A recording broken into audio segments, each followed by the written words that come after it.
No início do século XX, a cidade do Rio de Janeiro sofria com sérios problemas de saúde pública.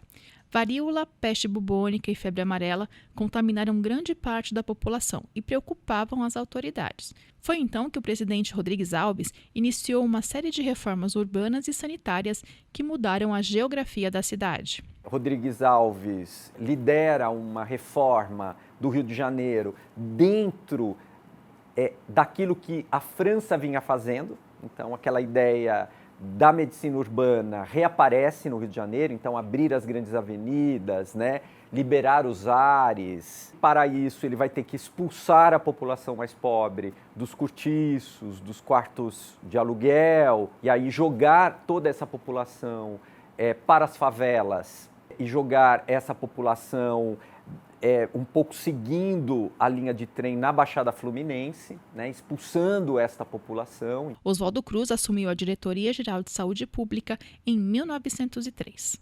O Oswaldo Cruz, ele é um homem da bacteriologia.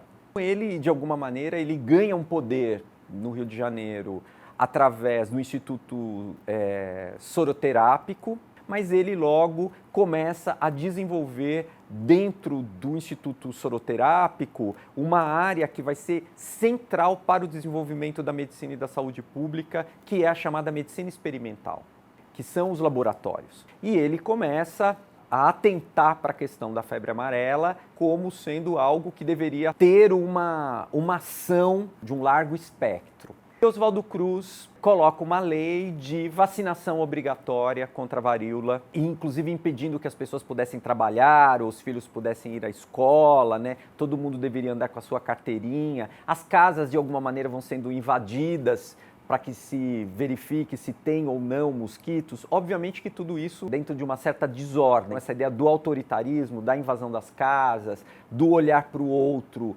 principalmente pobre, negro, com todo o preconceito possível e imaginável. Você tem esse lado que eu acho que decorre na revolta da vacina. Na realidade, a campanha tem sido terrível.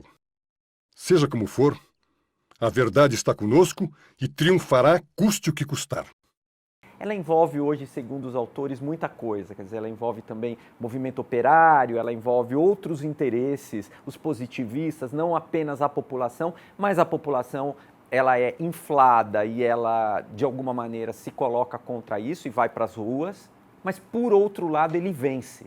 A febre amarela foi considerada erradicada no Rio de Janeiro em 1907. A varíola voltou a aparecer em 1908, mas desta vez a própria população procurou os postos de vacinação. Isso reputa ele um lugar que permite que ele pense, então, olhar para os sertões e fazer um projeto de acompanhar as ferrovias que estão sendo construídas para dentro do território, digamos assim, em todas as regiões. E a partir dali, então, ele leva um grupo que começa não apenas a identificar toda essa questão das doenças, as possibilidades de cura e essas doenças que começam a ser repercutidas também no exterior, que pega muito bem, porque mostra um Brasil querendo, digamos assim, se civilizar do ponto de vista dele. São Paulo recebeu vários médicos que queriam criar uma primeira faculdade de medicina pública no estado. Em 1911 é criado uma primeira faculdade de medicina, que é uma faculdade de medicina privada, dentro de uma universidade privada que se chamava Universidade Livre de São Paulo. E havia ali um curso de medicina. O Arnaldo Vieira de Carvalho, quando ele chega, ele se junta a um grupo e em 1912 eles conseguem, com uma certa pressão, criar uma faculdade oficial no paralelo. Então, durante algum tempo, nós vamos ter em São Paulo duas faculdades concorrentes. A faculdade do Arnaldo Vieira de Carvalho, que obviamente começa a bloquear esta faculdade, até que essa faculdade é obrigada a fechar as portas em 1917, e a nossa faculdade segue um caminho sozinha.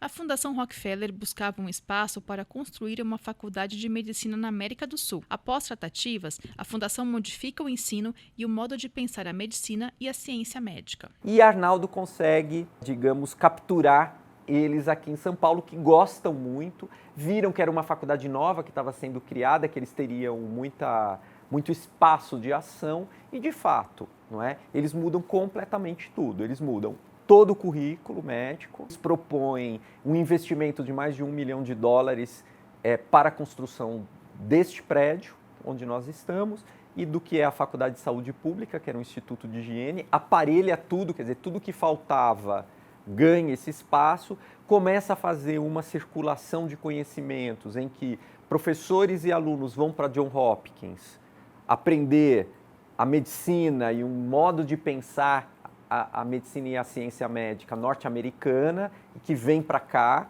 e também traz professores para cá.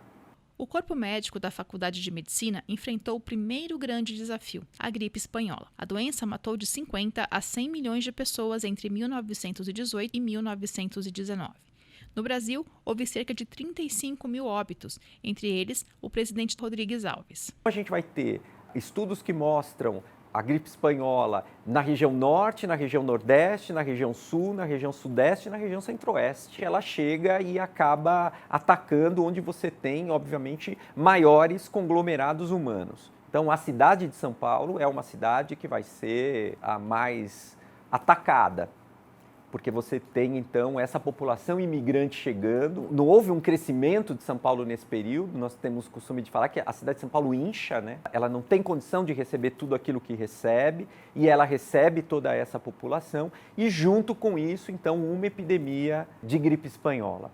Houve um enfrentamento paulista sobre isso, e um estudo que a gente acabou fazendo aqui, que foi a nossa faculdade, que resolve formar um exército de combatentes, né, de enfrentamento dessa epidemia. Num certo ponto de vista, isso é muito louvável, mas ao mesmo tempo matou também professores e alunos e funcionários morrem nesse evento.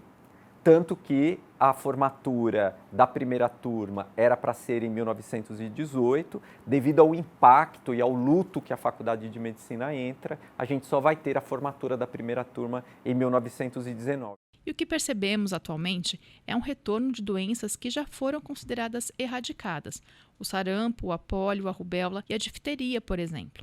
Mais do que garantir a maior cobertura vacinal, André Mota faz um alerta. A maneira como a sociedade vem se organizando acaba levando a dois elementos que precisam ser pensados de maneira conjugada. O campo científico, hoje, no mundo, possui desenvolvimento de contenção epidêmica e de conhecimento e de bactérias e de vírus que realmente é indiscutível. Por um lado, esse desenvolvimento tecnológico, inclusive produzidos no Brasil, nos mostra um campo muito profícuo e que deveria ser para nós um primeiro elemento, digamos, apaziguador. O problema é que isso não convive sozinho e não dá conta sozinho, dependendo de como a sociedade se coloca diante do mundo. Quando nós vemos uma sociedade absolutamente fragmentada, uma sociedade em que o capitalismo acabou e vem produzindo deslocamentos novamente forçados através das guerras, produzindo uma onda de refugiados, né, que são obrigados a sair da sua própria terra para irem para outros locais. Quando nós encontramos uma sociedade absolutamente cindida entre miseráveis que não têm o que comer e onde morar, não é? E a extrema riqueza, e uma riqueza fútil, inclusive, não é? A gente percebe que essa tecnologia não dará conta. Porque há que se ter uma sociedade que se pensa também democrática, com valores em que essas duas coisas possam ser congregadas. Quando essas duas coisas não se congregam, o que a gente tem é aquilo que a gente chama das doenças do progresso. Então, hoje a gente tem epidemias, que não são só epidemias frutos de bactérias, a gente tem epidemias de sofrimento mental, epidemias de suicídio, são novas formas de epidemias que revelam exatamente isso, que não basta apenas o desenvolvimento farmacológico e médico, há que se ter um outro desenvolvimento, digamos, social, cultural e político da nossa sociedade. Sem a consciência disso, acreditamos apenas que a tecnologia vai nos salvar e ela não vai.